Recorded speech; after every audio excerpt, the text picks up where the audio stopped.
This is Jesus and Jiu-Jitsu Podcast, episode 085. I'm Lucas Pinckard, and I'm here with... Josh Straussberger. What's up, Strauss? What's up, buddy? What's going on, man? Man, good day. It's nice to not have to worry about the opinions of others today, you know what I mean? We can do whatever we want.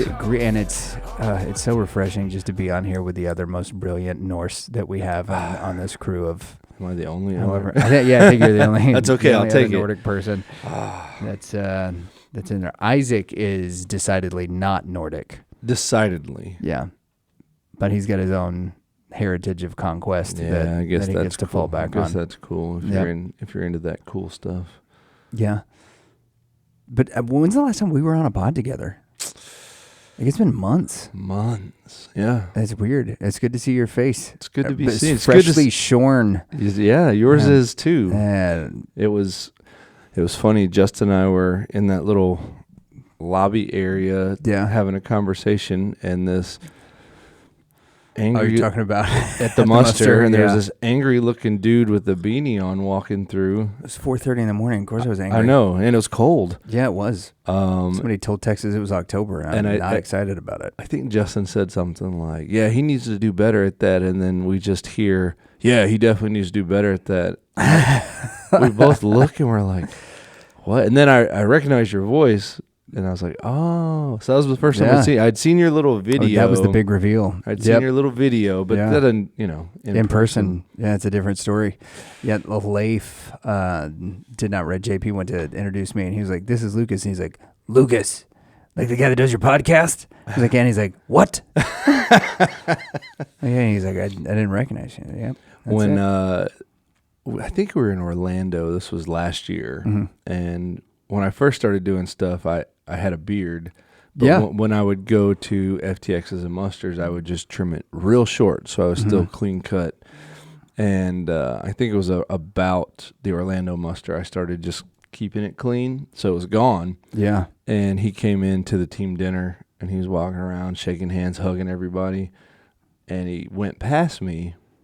And I've never confirmed this because he circled back later and was like, Josh, good to see you. Yeah. I think he didn't recognize me the first time. He needed to go find out who you were. Yeah. Or after he sat down, he's like, oh. I never asked him, but that's the feeling I got. That checks out, I think. He's not one to just skip over. No, but he's also like, he's going to confirm intel before he just comes up and says something to somebody.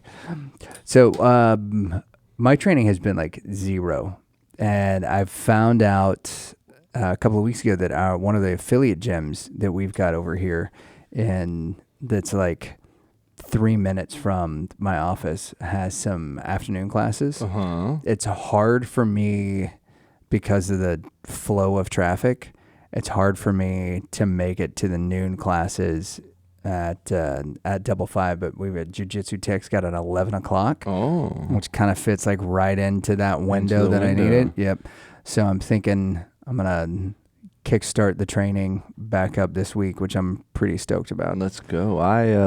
Because I've been out for 6 months, 6.5 maybe. Well, babies do that. Man.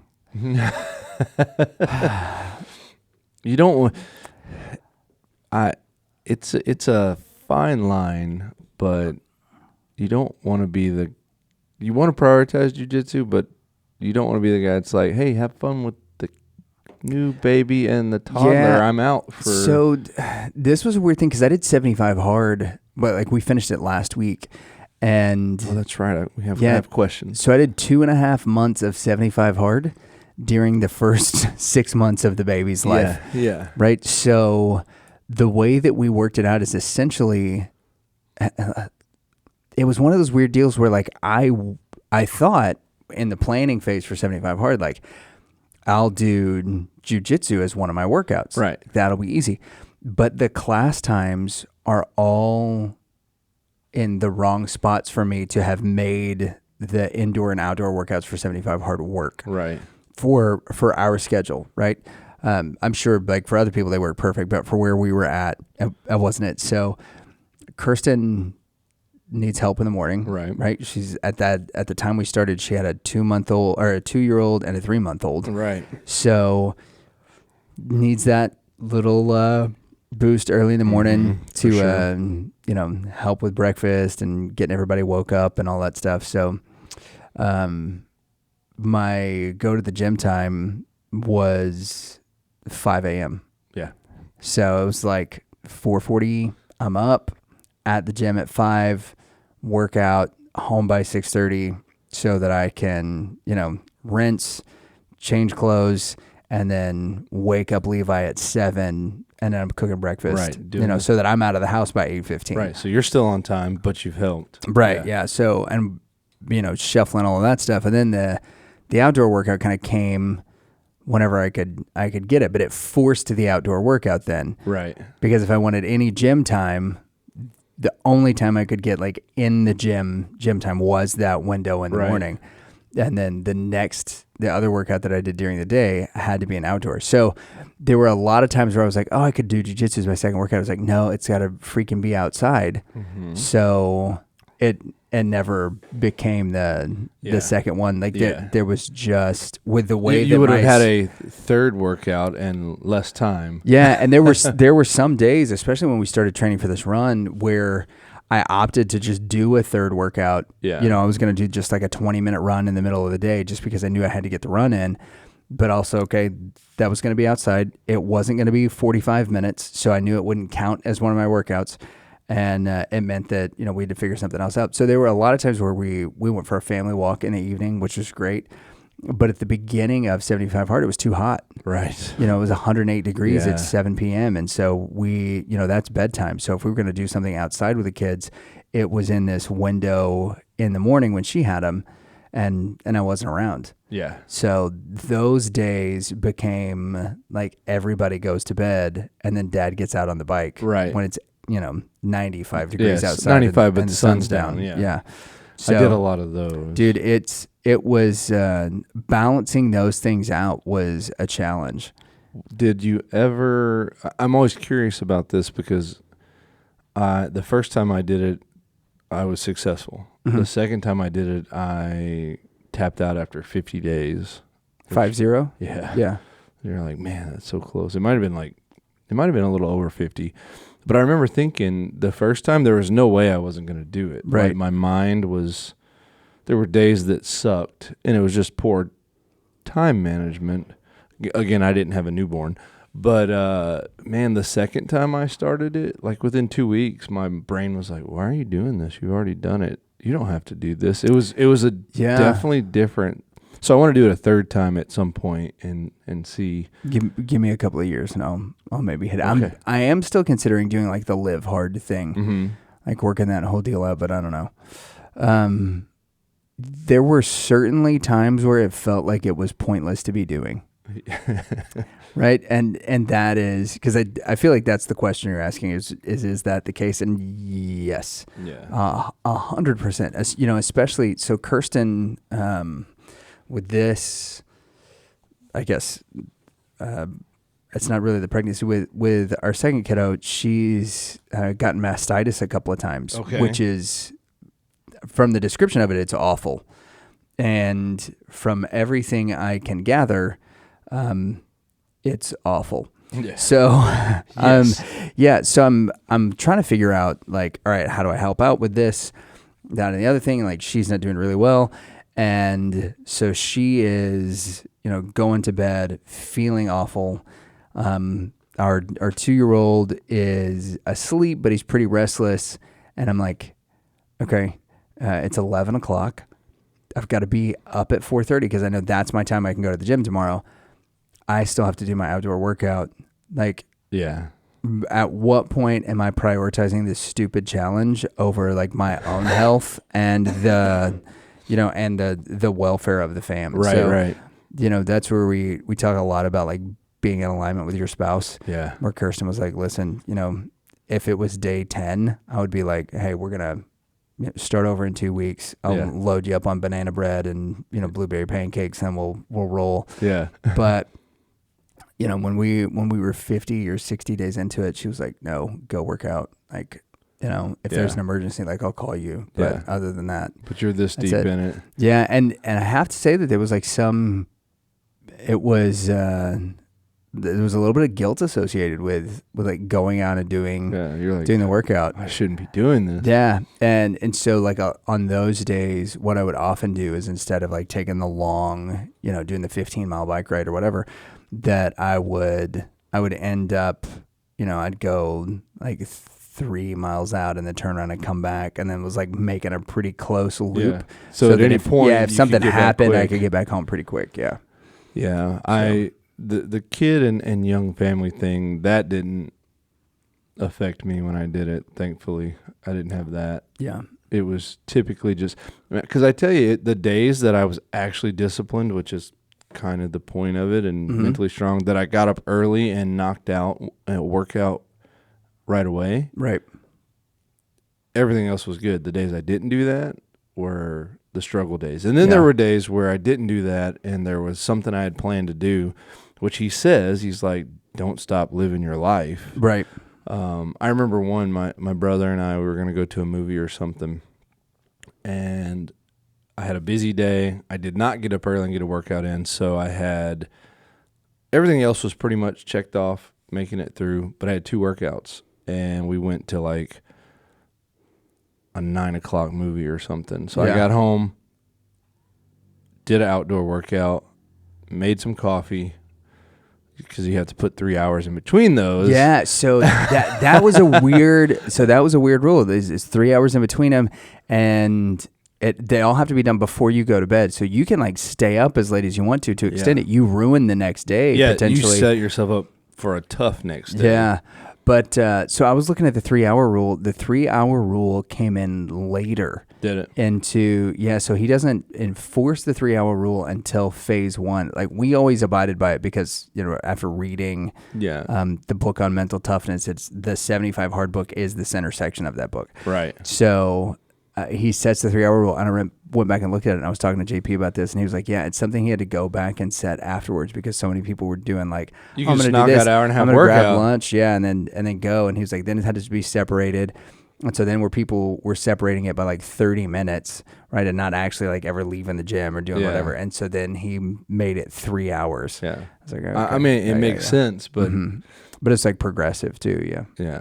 All right. So the big question. Oh boy. What did you blow it out with when you finished? What did you celebrate with? Yeah, I had half a cinnamon roll. That's it? Yeah. Smart. Well, so we had just got done talking to Jonathan and Ann Montgomery from First in Nutrition on the JP podcast. And so the nutrition stuff is all like in the forefront of my brain. So I didn't, I had half a cinnamon roll. I split with the 2-year-old the next morning. Okay. And then I had like half a cup of the Bluebell 2-step ice cream. How did those taste? Both of those? With a fantastic, with the guys that we had done it with, and a butter beer. Okay. So they got the butterscotch root beers at Costco right now. Like the Harry Potter butter beer, snagged one of those and drank about half of it and then put the rest in the fridge. I was like, this is too freaking sweet. I can't do it because I hadn't had any like real sugar outside of, because I did the vertical diet, outside of like cranberry juice and orange juice. Yeah. Like that was the first real sugar that I had and whoa. So I did way worse. Yeah. So mine, some people from my gym did it with me. So we had like a little group. Okay. And when I finished, Jennifer was actually out of town. The family was out of town, I think, for the whole last week of it. But my last day ended the day before a jiu-jitsu tournament. So I woke up. I had a normal breakfast. Right. I think I did have a pancake that morning, Ooh. though. Probably not smart for a jiu-jitsu tournament, but I didn't go crazy. But did my jiu-jitsu tournament, and then they came and watched, the people that we did it together, because we had a whole thing planned. Mm-hmm. So I had so after my jiu-jitsu tournament, I had a Coke and a order of like stadium nachos loaded. Right. We left there because it was over in Frisco. We left there, and there's this place in the Grandscape in the Colony called The Yard. It's a milkshake place. Ooh. And they do those humongous, like, even like donuts stacked on top. Yeah. Crushed one of those, went to dinner and had an ungodly amount of Mexican food and chips and cheese dip. That's what I'm talking about. So woke up feeling terrible, but had Chewies the next day for lunch. And then the next evening I had an entire Marco's pizza. That's what I'm talking about. And then I hurt. And No doubt. Regretted all of it. Yeah. And quickly got back on the path. But it was great in the moment. And then I was like, why did I do all this? It's weird because like you want so badly to, to have the sweets and to do whatever. And you realize in pretty short order that they're absolutely terrible for you. I've learned something about myself too. And I don't know what it is. But as I lose weight, when I get more in shape and lighter, my sweet tooth kicks in more. It happened the first time when I was bad out of shape and first I was like 250, like 40% body fat. I don't know. I don't really know, but I didn't know you got that I was that big. Wow. I was very sedentary, and that's when I got into the fitness kickboxing. Like I started in Jiu-Jitsu, and I lost. Well, my lightest, I was down to like 175. Okay. So I lost like 75 pounds. But as I started going to, and when I was fat and out of shape, it was chips and snack foods. It wasn't ever really sweets. And then as I started losing weight, my sweet tooth, man, donuts and ice cream and all that.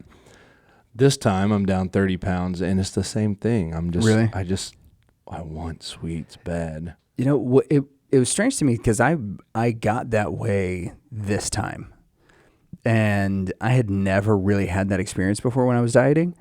Like when I did the bodybuilding or when I was dieting for bodybuilding and those kinds of things and was on really, really restrictive diets. Like I never had the sweet tooth thing. And if I did, I found like if I had like a little bit of a craving for sweets, and this is really weird, I found that cottage cheese kind of like hit the spot. It was just sweet enough. And it would curb it? To where it would curb it and I would be fine. So this go round, I was like, oh, I'm just going to use my cottage cheese. Yeah, I got this figured out. Yeah, I'll take a spoonful of it. And I had a spoonful of it and I was like, I need something sweet. I need a cookie. How did that work? Like what kind of mental gymnastics was I doing whenever I was that deprived that I felt like that was I must sweet. have been at my lowest low. Yeah, no kidding.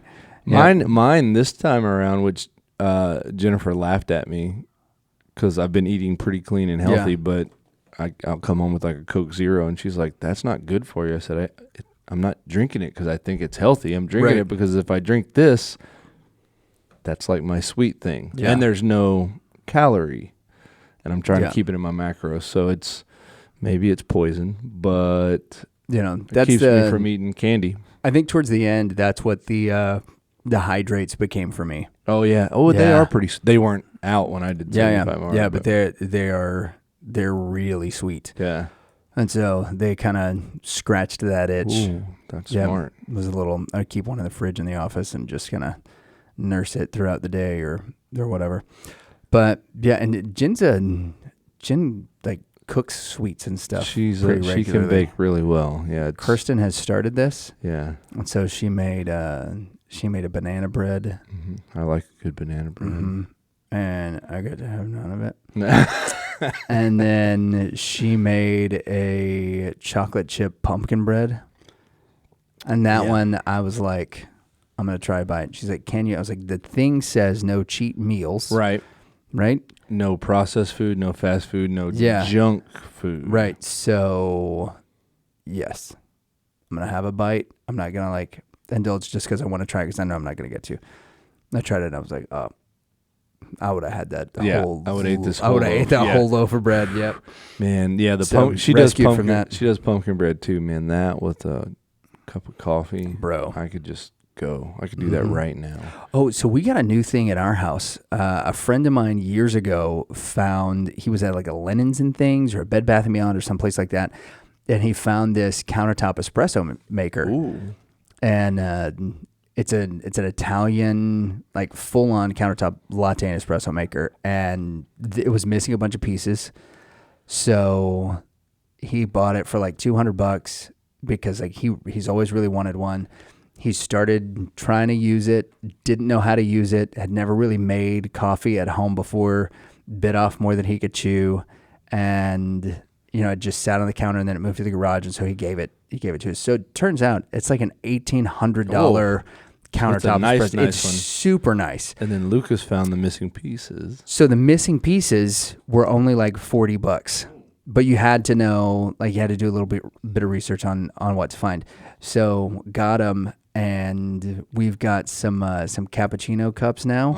I'm working on my latte art. Ooh, okay, yeah. okay. But it's been like one of the staples at the house now is the after dinner cappuccino. Ooh. And I will tell you that since I have been off the wagon, more banana bread got made last night. And I had the banana bread with a cappuccino made with a little bit of that Jesus and Jiu-Jitsu coffee. Some pretty spectacular stuff. Which, speaking of some Jesus and Jiu-Jitsu stuff, we do have the Jesus and Jiu-Jitsu coffee. We've got rash guards. We've got T-shirts and stuff online. We've got new PVC patches. Oh, yeah. That are pretty cool. Those are the ones that Dave and Robin hooked us up with? I think so, yeah. And if you are in and around town, we've got our next event. Is it 018? Is that what this is? Or is it, I don't think I've been to the last two. So yeah, but November 16th in Dripping Spring, Texas, at Stoic Jiu-Jitsu, which is owned by Marcus and Lacey Dewitt. Mm-hmm. And I hope I'm saying their name right. I just know Marcus and Lacey. Yes, but that sounds right. Owned by Marcus and Lacey, and they are partners with Leif Babin in that gym. So we're going to be there 10 to 1, I think, is kind of when we've got stuff earmarked. We will have guest instructor Tim Kennedy for a gi sesh, which will be awesome. A lot of fun. And we've got some new Jesus and Jiu-Jitsu gear that we're bringing to that one. Yeah. I'm not even in the know on this. Yeah. Well, I think I sent you a picture of these. Sports Shaker, which is an all-American plastics company. They're in Texas. They're making some Jesus and Jiu-Jitsu shakers, and we're hoping to hook some stuff up with them. They're sending it down there so that they rush the order for free for us because they believe in like the mission and the stuff that we're doing, which is pretty neat. And they do stuff they make First Forms shakers, they make Jocko Fuels shakers, all of their stuff. So it's one of the only start to finish plastics companies in the United States. And all of the plastic from their shaker is FDA approved. Oh. So like they were talking to me about the process is like, okay, so when you get a water bottle that says BPA free, there's like 90 something different types of particulates that qualify as BPA. Oh, right? Of course. The EPA, as I use all my acronyms. Right. All those 3-letter agencies. The EPA only tests for like 5 of them. The FDA tests for all 90 something. Oh. So if you get a water bottle that's BPA free, like it could still have 90 something different types of BPA particulates that are part of that bottle. Right. They're just not the ones that affect the environment. However, they could be ones that affect your body. Right. The FDA tests for all of them. So these are FDA approved. They're so 100% BPA free of all of that type of stuff. So there's nothing in it that's going to harm your body or anything like that. And anyway, so super stoked to get to partner with them. Like I said, they're rushing them for free. They're going to send them down there. So if you are there, it'll be the very first time we have those. Sweet. Which will be cool. And then, that'll be perfect for your Jocko Fuel. Because you get the pre-workout. You've got the new improved protein formula that they have. You got the hydrate powder stuff, all of those things. Shake it up. Fantastic to use in a shaker. Then you can get all that stuff online if you go to jockofuel.com, and JJJ10 is your code to save 10%. And then that 10% that you save actually goes to support the ministry of Jesus and Jiu-Jitsu. To clarify, they don't have the Jesus and Jiu-Jitsu shaker. You can only get that at Stoic Jiu-Jitsu for now. Event. Yeah, we'll probably have it. It's probably a have gi it online. Event. It's a gi event. It is a gi event. Way. Yep. We'll probably have it online later if we don't sell out. Get rid of all of them. Yeah, which would be awesome pretty cool. Too. Yep. So sweet. I'm excited about all of those things that we've got upcoming. And I get back from because you're going to be in Roanoke, Virginia, but I'll be back Friday. So okay, nice. Just a quick turn and burn, but Yeah. Are you guys That's working an easy out, drive. Figuring out travel arrangements for that right now? Yeah. Yeah. Yeah. Nice. Good. So we talk a lot about discipleship and stuff on our podcast. We've got some cool stuff in the works as far as some discipleship programs and materials that we may be coming out with here pretty soon.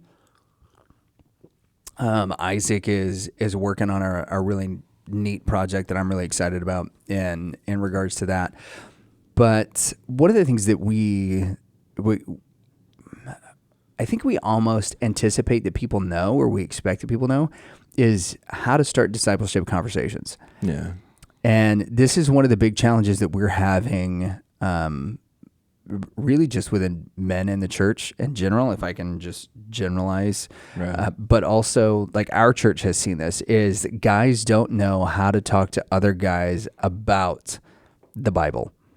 And I don't want to like role play a conversation, right? We're like, hey, Josh, how are you? Nice to meet you. And they're already awkward. I also go to church with you. Do you want to sit down with me and talk to me about the scriptures? You want to sit down to the Bible? Yeah. With me? Where you use like every infinitive that you know. So the challenge, I think, is how do you engage in conversations about the Bible? Because most of our conversations have to do with work, right? Things that are going on in our lives, right? Like our whole opening for this was us talking about 75 Hard and all these other things. So how do you engage in conversations talking about the scripture? And then when you do engage in those conversations, like how do you come, how do you get over the insecurities of having them? Because a lot of people will, wonder how they come across.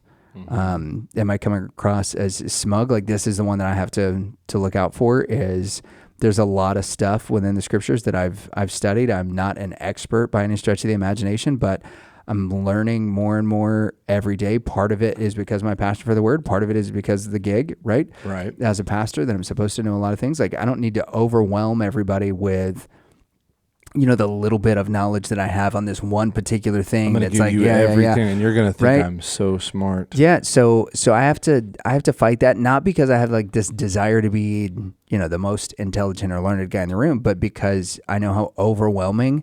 I mean, somebody makes a little point and they're like, "Oh, I thought this was really good," and you're like, "Oh, well, actually, let blah, me blah, blah. tell you this." Yeah, right. And then 10 minutes later, after I've accidentally preached a sermon, everybody's like, "Cool." Cool. Don't ask him about anything. Yeah, right. And then nobody wants to share anymore. So that was definitely a trap I fell into when I was young in my ministry, because I was so excited about all the information that I had that it was just like overload all the time. And then we've got folks that are on the opposite end of the spectrum, and more how I fall whenever I'm with older pastors, guys that have had PhDs since before I was conceived, right? And they bring up a point. And then they ask me something. I'm like, why do you want to know what I think about this? I am like by far the dumbest guy in this room. You already know way more than that. I have nothing. Yeah. Are you? Is this a test? Yeah. Are you trying to see? You're trying to see what I know, right? So I've been on both ends of that spectrum, and so I think the first thing we have to address is like, how do you get into those conversations? Yeah. And then the second is, how do you get over your insecurities if you fall on either end of that spectrum? So like when you're wanting to have conversations about like the Bible with other guys, first off, at this point in your spiritual walk, is that something that you think about, or is it something that you're just comfortable diving right into? It's probably still something I think about. And I don't know if it's on my mind of something I want to do, but I would say sometimes it's still not the easiest. I wouldn't say I'm. Also, it depends situation to situation. And I think the point I was going to make is what does make it easier is, do you know that person? Do you have a relationship with that person? Now, there are some times where you're going to run across people like at a Jiu-Jitsu event or something or wherever, and it's somebody you know but don't really have a deep relationship with, and they're going to have a question for you. So you should be ready. But if you're starting the conversation, and I feel like it's way easier have you built some type of relationship with that person? That's going to cut a lot of their hesitation away too, because they're going to be comfortable around you and know, you're not about to just elbow drop them with some lots of knowledge and go on and on.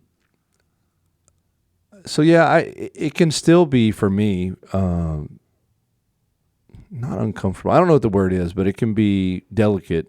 Yeah. In starting those. So it's something I definitely have to work on and have been working on. I'm definitely more comfortable than I used to be starting it. And I think part of that is just being in the Word more than I used to be. That definitely helps. Yeah. I think that, that's one of the keys is people talk about, or I say that, let's personalize this. I get a lot of questions about how to have these types of conversations, or I get a lot of feedback about, I just wish my Bible study was deeper, that, my friends were getting deeper into the Word, that we can have deeper conversations and on and on. And so one of the first questions that I tend to ask is like, so what are you reading right now? Yeah.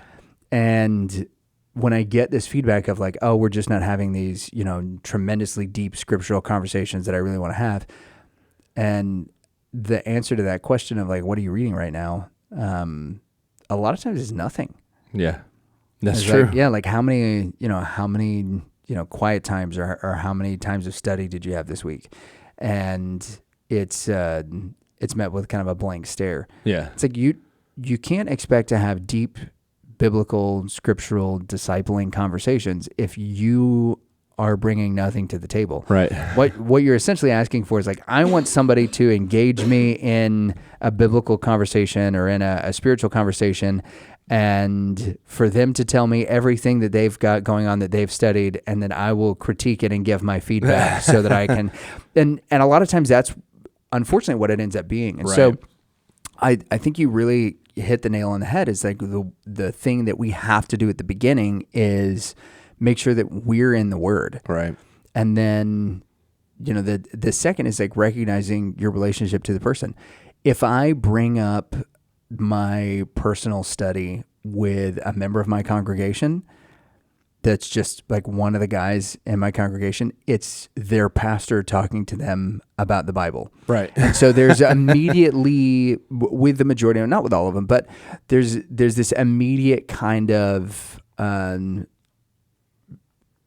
undertone to the conversation that enters in, that's based off of a lot of different things. Their perception of me, their perception of, my personal study, what kind of conversation they think I'm trying to have with them right now. You're giving them a lesson. Yeah, like, am I just talking to them about what I'm studying in the Bible? Am I giving them a lesson? Am I trying to use this as a way to motivate them to study the Bible? Is this like secret shade that I'm throwing at them? Like, I know you haven't read your Bible a week, right?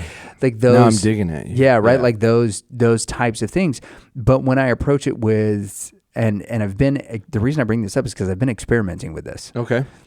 Because I'm trying to help solve for X in this situation of like, how do we bring up these kinds of things? Because a lot of guys, myself included, we want to have more conversations about biblical stuff. We want to grow more in our spiritual life. We don't know how to start conversations about the Bible. I know how to talk to you about your work. We know how to talk about the muster and the FTX, or you and I can have hour-long conversations about Star Wars. Yeah. And neither one of us will feel tired or exhausted. No. But as soon as somebody brings up scripture, there's a lot of times where there's like this instant fatigue that hits because we feel like we have to be on our game, that all of these things have to happen because we're just not in practice of it. Yeah. So what I've been trying to do, and what's been really successful for me so far, is just bringing it up and seeing where it goes. Yeah. Like just bringing up where I'm studying. Hold on just a second. And we're back with the Jesus and Jiu-Jitsu podcast. One of the things I really enjoy about what we do is that we do prioritize family. And so if you get an emergency call in the middle of the podcast, like, everybody rolls out and we all go and replace the battery in the Suburban together. Yeah. Sometimes that's what happens. On the third emergency call. Right? That's how you know it's something real. Yeah, I got the phone buzz and the watch kind of moved, and I was like, ugh, because I've gotten so many spam calls the last few days. Yeah. That finally, after the third one, I looked at it, and when I saw the wife's name, I was like, you know what, this is probably a thing. I'm at least one too late. We can understand. Oh yeah, for sure.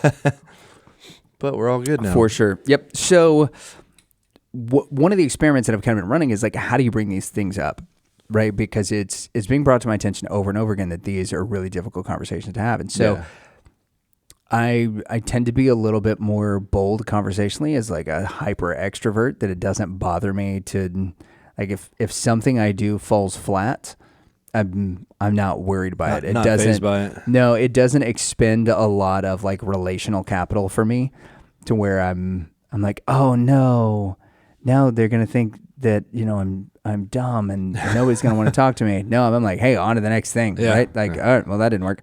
So shake it off. Yeah. So one of the ways that I found has been most effective, because, you know, talking about like, hey, what did you learn in Bible study? What are you studying? And from the pastor, those can be challenging. In my groups where I've got like just buddies that I'm not their pastor, then those conversations tend to lead into the type of stuff. Right. But one of the ways that I've found out that's been really effective is just like talking about what I'm learning. Yeah. In the same way that you would like, oh, hey, you know, this thing happened at work today, is just kind of talking about, you know, so I'm doing, you know, I've been reading the book of Ezra, and there's just some really interesting things that are in there. Did you know?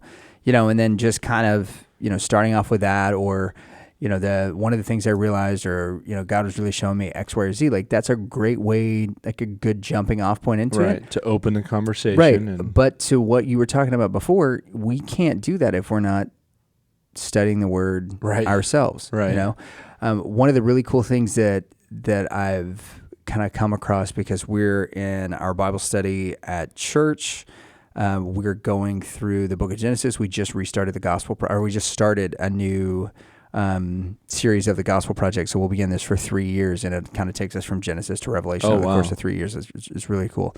And so we're starting this, and we're in Genesis. And so one of the things in, you know, Genesis are all the lineages and the begats and all that. So we're reading through those.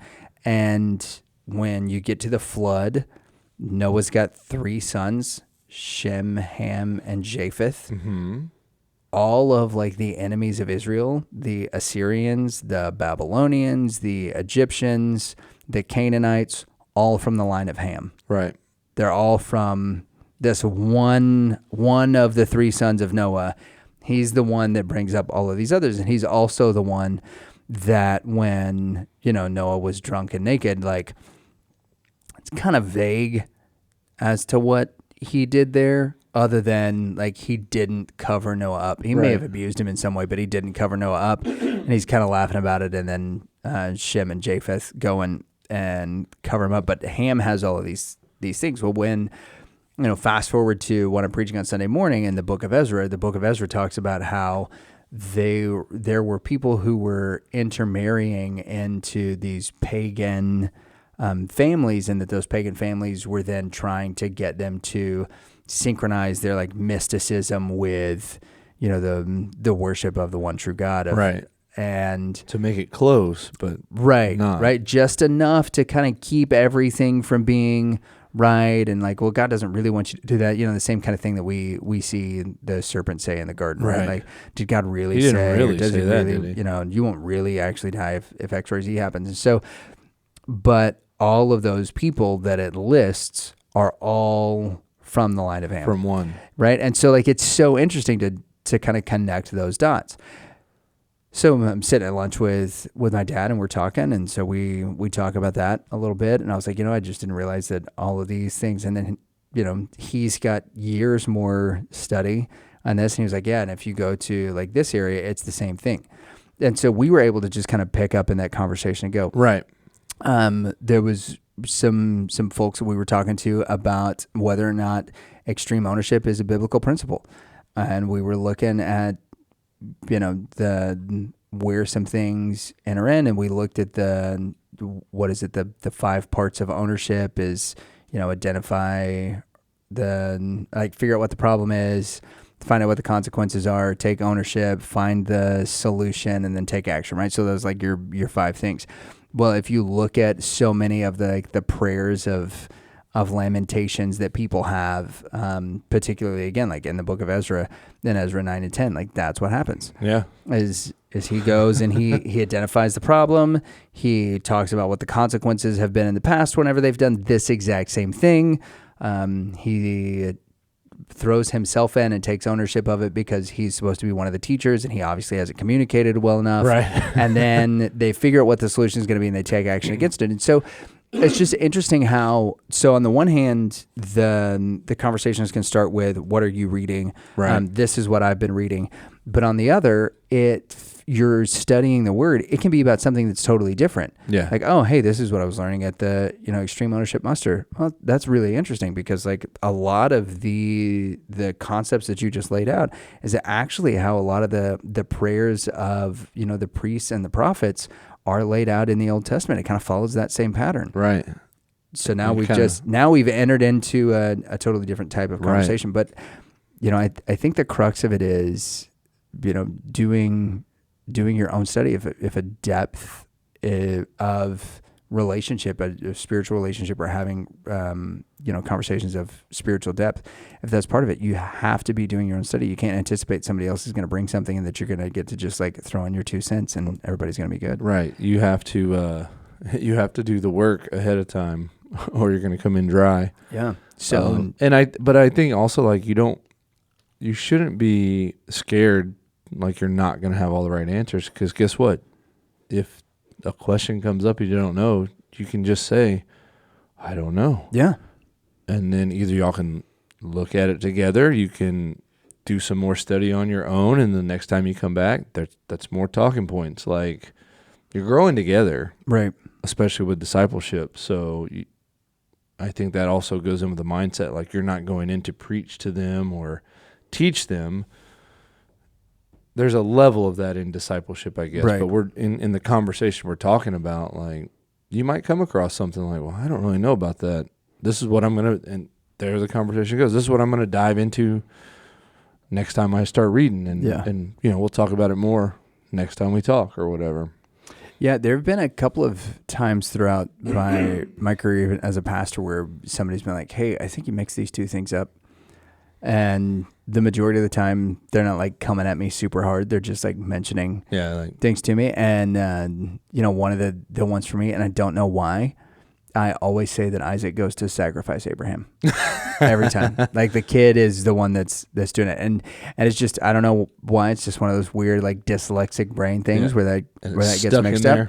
Yeah. And every time like I'll start talking about it and they're like, you did it again. Yeah. Like, oh my gosh. It's not what it says. Yeah. And that's what we were talking about. I was teaching our youth this week and that was our lesson. And so I'm just fumbling all over the place. Right. And then, so we've got that. And then the next level is when I actually like have a poor hermeneutic, like a bad interpretation of something, or that I don't do a good job of explaining it. And it has the potential to like lead somebody astray. And that's happened a few times where people have come up and been like, hey, I need some clarification on this because it wasn't really like that. And so, the next week I'll have to come up and preach something the first like couple of minutes where I'm doing some cleanup of the previous message to try to get some of that stuff. It up. Here's the intent. I did a bad job of delivering that. So the reason I bring that up is because it's way easier for me to make a mistake if it's just you and I talking instead of making the mistake to, the people that are in the congregation plus all the chuckleheads listening on the internet that now I've got to like answer for this bad, this thing that I was wrong about. Like, it's very low risk. And the idea that like, it's almost good if I have something that is in like this gray area that I'm not like completely convinced of, because the people around me will help me to flesh that out. We can talk about it and get some, alignment and show me for some different viewpoints and those kinds of things. And those are the best like moments of discipleship that we've had is with the stuff that I don't understand. Yeah. I don't fully understand it. I can read it. Let's discuss it. Yeah. So to that end, like what have you been studying right now? So I've been, I have been doing a Proverbs every day, which that's not really study. I No, guess. but it's a great practice though, right? It's crazy too, because granted, I'm not an excuse, but I have trouble retaining things when I read them. If I listen to them, so I should probably just start listening to Proverbs every day, because every month when I start it over, I'm like, I don't remember that, and I don't know how many times I've read it. And then I'm still slowly reading through Matt Chandler's book, Overcomers. And there's a lot of info in there. Those have been my two main focuses. This just sparked something. I think, depending on the relationship you have with somebody, a good jump off point. JP is great at this. He'll give me a book, and I don't know, there's something about that. He may not have read it, or he may have read a part of it, but he'll give it to me, and that's just a great way to spark like a discipleship talking point. Like, oh, maybe I should read this. This person that I respect and have a good relationship with has read this part of it, and maybe we both don't know a ton about it, but as we get into it, it gives us things to talk and grow about as well. So that doesn't mean just go around and be like, hey, you should read this book to every single person. It's probably not going to go over well.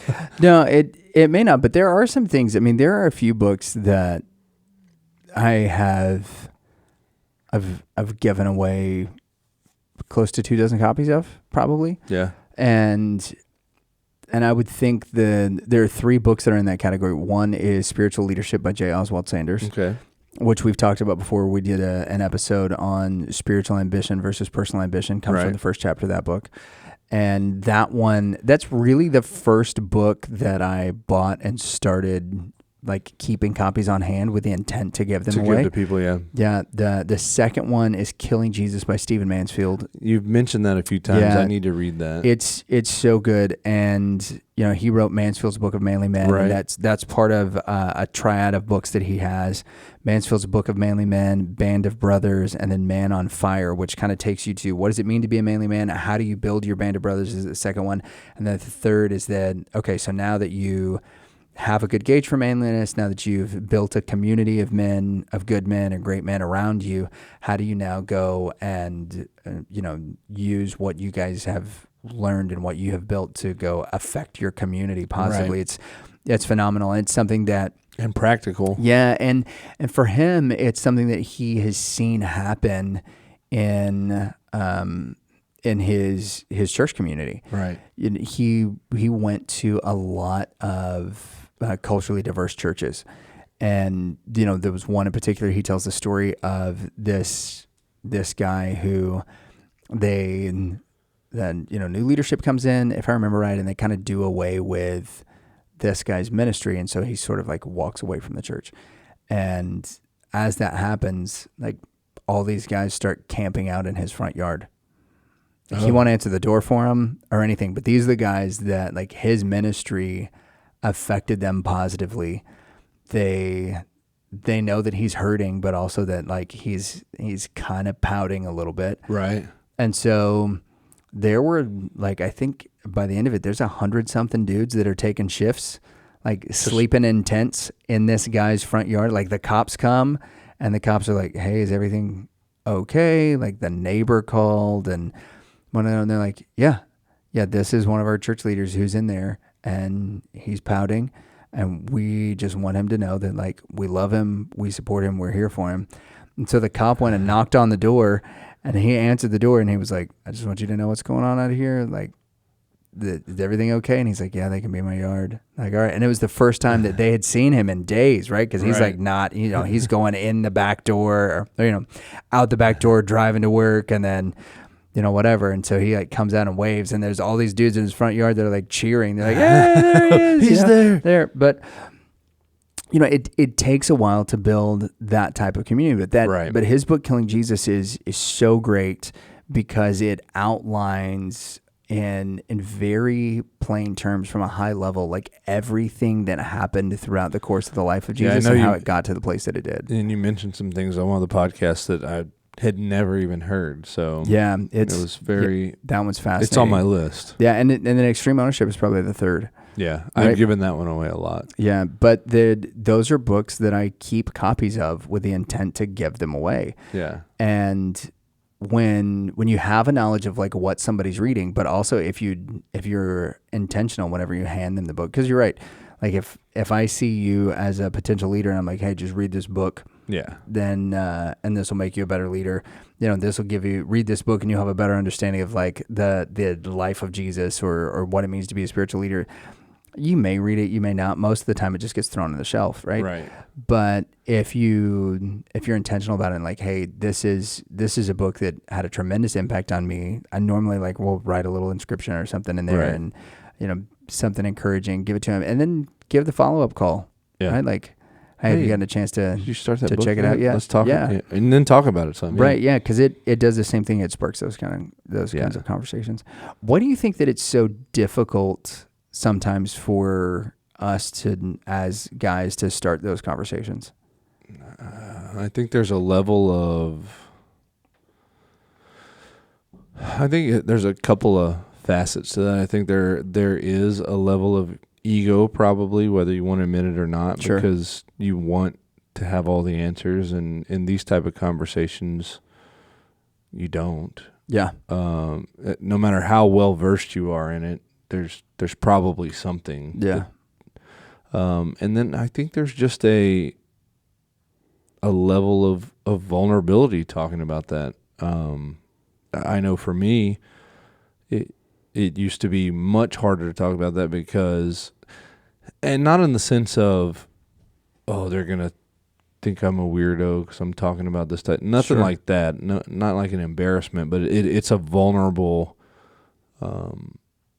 conversation to have on any of the biblical topics. I think you have to really open up, I think, to have any kind of meaningful conversation about that. I mean, you probably run across somebody that's going to be very surface level on all of it. Right. These things happen, but as the relationship grows and you actually do the studying, you have to open up a little. And I think that can be difficult for us, especially men sometimes to do. I think the better relationship you have with the person, the easier it is, because they've probably been with you through plenty of vulnerable moments. So that does take away a lot of it. Yeah, it kind of takes away some of the sting of that, right? Because I think most of the times when I've felt vulnerable, the thing that's in the back of my head is that the person that I am being vulnerable with is going to equate it to weakness. Right. And instead of that there is some strength in vulnerability, that there's some strength in admitting that you're wrong or admitting that you don't know. Yeah. And that if they equate the vulnerability that I'm showing, if it's immediately equated to weakness, how that's going to affect our relationship, their perception, my ability to lead or to do whatever. Or what they perceive my ability to do those things are. Like it starts this weird bit of just like mental analysis that can put you in a place where you say no really, really quick. And that not only does that make the most sense to say no, but it also seems like the best strategic decision. Right. Is to like, no, I'm not going to be vulnerable with Josh because Josh is going to think I'm weak, and Josh does not hang around with weak people, and therefore Josh won't hang out with me anymore, and he's going to recommend that his wife tell my wife that I'm not a good leader. So there we go. We're not being vulnerable with Josh, and this was the best decision of this thing, right? None of that has any basis. Right. I mean, I've done that personally, like things that I've gone through or put myself through or chose to do. I remember I was struggling for a while and didn't tell anybody. They had no clue because I didn't want them to think less of me. And that is part of that attack from the enemy, I'm sure, putting some of those little, hey, you don't want to tell them that. They're they're never going to trust you. They're going to think so little of it. I mean, because you really messed up, man. You should probably keep that to yourself. And and then to feed into all you were saying, for sure. Yeah, it compounds. And Some of that is because we let it get that way. Some of that is because our ego and our pride like protects itself in that way. Yeah. That like, no, if we admit that we're wrong, like I'm going to be the one that takes a hit. Yeah. You know, and I heard something recently that said, you know, your ego will protect itself because your ego loves you, but your ego will love you to death. Yeah, 100%. And I was like, oh man, like that. Yeah, that's so true, because how many times have I ended up in a bad spot because of my ego, or not asked for the help that I knew that I needed because of that. I think, and the ego is, I don't classify myself as very egotistical. I don't, on the surface. But when you really think about it, you are fighting that pretty much on a daily on things you go through. Like, it's, you see people that are super egotistical and not very humble, and you can point it out, but everybody is dealing with it. It's easy to think, man, yeah, you know, I'm laid back. I don't have a big ego. And then your internal dialogue with your own ego is something vastly different sometimes. Yeah, it's one of those things that, like, I was having this conversation with one of my mentors, and we were talking about a guy who's young in ministry. And he goes, his issue is his arrogance. And I was like, what are you talking about? It's like one of the most insecure guys that I know. And he was like, his arrogance manifests itself in insecurity. And I was like, that doesn't compute. And he goes, all right, so let's talk about it, right? Like, if you have a differing viewpoint from him at all, right? He sees it as an attack. It's not that you have a different perspective. It's that you're attacking his viewpoint. Right. That insecurity is manifesting itself in such a way that, like, his ego now becomes the dominant thing in this conversation.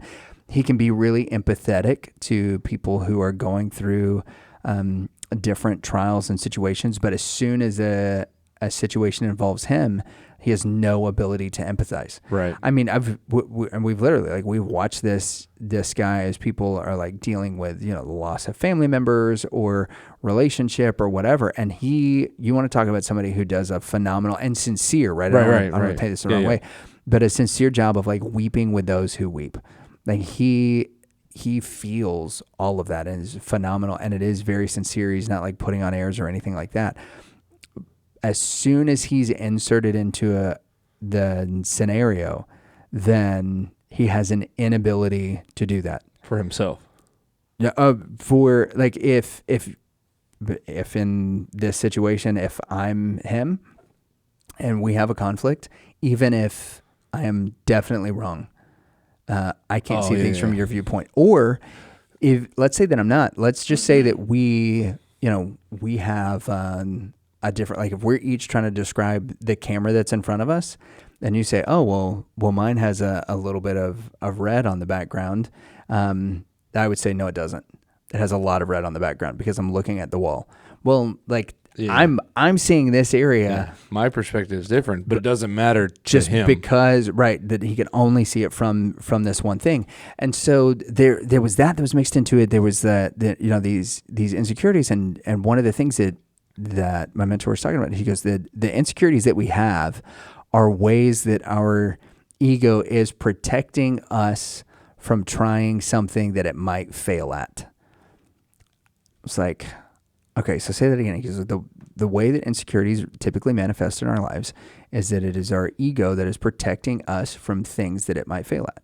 So if I'm insecure about my appearance, then I never have to do anything to try and make myself, right, look better, work harder, or any of those things, because I might fail at those things. And so if I just am sad about my appearance, that is one of the ways that the id or the ego kind of protects itself.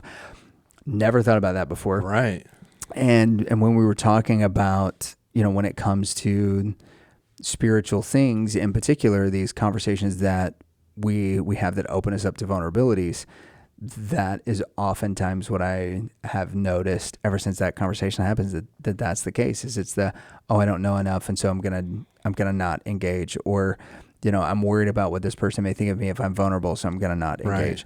Right. All of those kinds of things are really even though they seem like, oh, this is an insecurity or whatever, that if we're being honest and really looking at the root, those are also ego issues, even though we don't identify them that way. Right. And you don't think of them as ego, but it's your pride and ego for sure. Yeah, 100%. we think about insecurities as the opposite of ego, when maybe it's even stronger than the person who's actually arrogant, and it's right. It's protection of itself, and that whole conversation, and then the kind of my line of questioning that followed was like, hey, what about this? Or what about this? And he's boom, boom, boom. Yeah. Every time I'm like, see, this is why I got to hang out with smarter people than me, because they notice this kind of stuff. That's my goal all the time. Yeah. So, to this ends, there are some verses in Hebrews chapter 10 that talk about this. And one in particular, that is verses 24 and 25. It says, and let us watch out for one another to provoke love and good works, not neglecting to gather together as some are in the habit of doing, but encouraging each other, and all the more as you see the day approaching. And that idea that, not only are we supposed to be gathering together, not only are we supposed to be encouraging one another to do good works, but we have to be having those conversations. How do we provoke one another to love and good works? Well, it's through the study of God's word. How do we help the brother that's fallen, or that has it says not neglecting the time to gather together. Right. As some are in the habit of doing. Like when we see somebody that hasn't been to church in a while, right. Reaching out to them is a biblical thing to do, right. to bring them back into the fold. And those are all things that I think we don't think about, especially as guys, because we tend to have was he need a personal invitation? Well, yeah, he might. He might be struggling with something. Yeah, and then the phone works two ways. Like if you're complaining that nobody's talking to you, who are you talking to? Who are you reaching out to? Like those are viewpoints that I completely understand, and I've certainly felt that way at times. But our calling is not to have the moral high ground. Right. It's to try and to keep everybody engaged as much as we can. It's hard to argue with what that says right there. I mean, yeah. And I think read yours again, verse 24. Yeah, verse 24, and let us watch out for one another to provoke love and good works. Provoke. I mean, that's kind of a strong word. It is. Like, it's not like, maybe think about it. Yeah, when you think about provoking somebody, you're like poking them with a sharp stick. It kind of makes me think, like we talked about before, it could be something kind of uncomfortable. Yeah. Now, the reason why we're not doing it to provoke them to anything. We're not provoking them to anger, say. It tells you what to provoke them to. Right.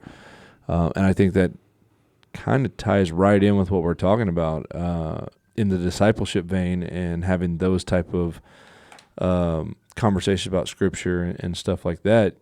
You're finding a way to provoke them into communicating those type of things. And, eventually when you start having these conversations with people and you become more comfortable with it, you're going to find that there are a few types. There are those that are going to engage immediately because they're excited about it and they want the same conversation. There are going to be those that don't initially engage and that will over time, because, if you're wanting to talk about this kind of stuff, like you are provoking them to their own study of the word.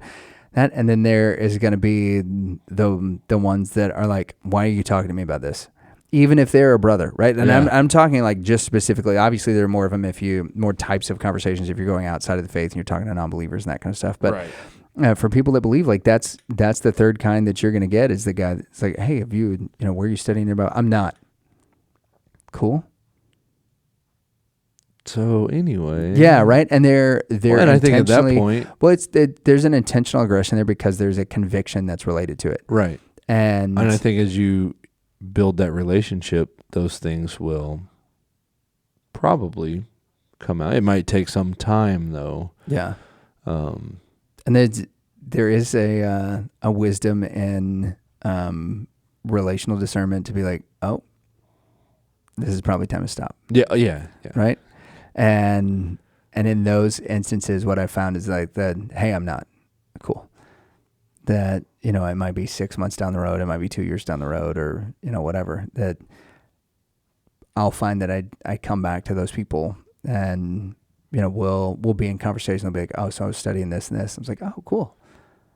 Because they went, and it's not always the same, but the guy that I have in mind that this happened with, he was like, yeah, so I went and I was complaining to somebody else about you always asking me these questions. And they looked at me and they were like, and so you just got angry with him because he was asking you if you're doing what you're supposed to do and you're not doing it? Yeah. And he goes, so do you think you're mad at him or you're mad at yourself? Oh, another perspective. Yeah. Right. Yeah. And he was like, I'm probably more upset with me because I haven't been in the Word. I was like, cool, man. Yeah. Well, hey, I'm glad that you are. And there was no apology attached to it or anything like that. He just kind of told me about that other stuff. And like, those are the other things that like when you start to have these kinds of conversations, when you start to be intentional about this, you got to know that like you're going to push some people's buttons. Yeah. That is likely to happen. But the majority of people are in category 1 and 2. Right. That are, excited to have these conversations or want to, study on their own to kind of bring something to the table. But I always go back to the offense is something that's taken, not given. Yeah. And I think Isaac and I have talked about this before. You better be careful. You can't put your expectations onto someone else. Like I have this drive, this discipline, this expectation for myself. This person should be doing the same thing. And then when they're not, you shouldn't be like, that's not, you can't, you just can't place your own expectations onto what someone else should be doing. Granted, there's a level in there of Christian brotherhood where if they're doing something totally off, you have an expectation of, hey man, you shouldn't be murdering people, right? Yeah, to call your brother, but that goes into a different vein of conversation than what we're talking about. Yeah, and again, like that is discipleship, but that's something you do when the relationship is way down the road, right? I think we have a tendency to glorify the people that have the boldness to call out somebody else, and I saw this pastor, and he gave his wonderful message, and he was talking about all the spiritual gifts, and that we look at the preaching gift and the teaching gift and gifts of prophecy and all these things as like being the height of spirituality. And he goes, but how I know if you're really filled with the Spirit, it's not that if you're doing any of these things, it's are you showing love, joy, peace, patience, kindness, goodness, faithfulness, gentleness, and self-control? Like that's the fruit of the Spirit. Right. None of the rest of that stuff shows that you're filled with the Holy Spirit. Like you can be a wonderful teacher and be a jerk. 100%. And I think we've known some of those guys. Yeah. Right. Yeah. And that doesn't help or edify the body of Christ. At all. It hurts. Yeah. It does. And so we kind of glorify this like, oh, I'm tough and I'm direct and I'm calling people out and all those kinds of things. That doesn't actually mean that a person is more spiritual, and we've got to get back to the place that we're more in line with Scripture of like, are we discipling? Do we have this relationship? And are we exemplifying like these things, which God says are evidence of a life that is filled with the Spirit, love, joy, peace, patience, kindness, goodness, faithfulness, gentleness, self-control. Like, are you doing those things? Yeah. Because that's really where it starts. Yeah, so. Kind of says that. Yeah, it is. Well, man, it's been a good chat. Cool, yeah, good stuff. I've enjoyed it, and thanks for helping out with the wee emergency that we had, so we can get the baby to the doctor. Yeah, happy to help in any small way. Yeah, and it's just it's for regular checkup for anybody who wants to know. Baby's going to the doctor for the regular like 6 months. Check him out. Tell us that like all of the kids in my family. Like, yeah, he's decent size. He's got a huge head. But other than that, a huge jug head, but that's it, man. That's okay. Yeah, you want to pray us out of here, Strauss? Absolutely. Let's do it. Heavenly Father, we thank you for this day, this time that Lucas and I could sit down and open your word and just talk about some things. I know I took some notes that I need to work on and be better about, but help us all to be ready in doing our part in searching the Scriptures and doing the things we're supposed to do. That way we can be ready when we have conversation with others. I thank you for the platform you've given us and the blessings you've given us. Thank you for our listeners, wherever they're at in their day-to-day. Pray you bless them and bring us back next time. It's in Jesus' name we pray. Amen. This has been Jesus and Jiu-Jitsu Podcast, episode 085. Go train.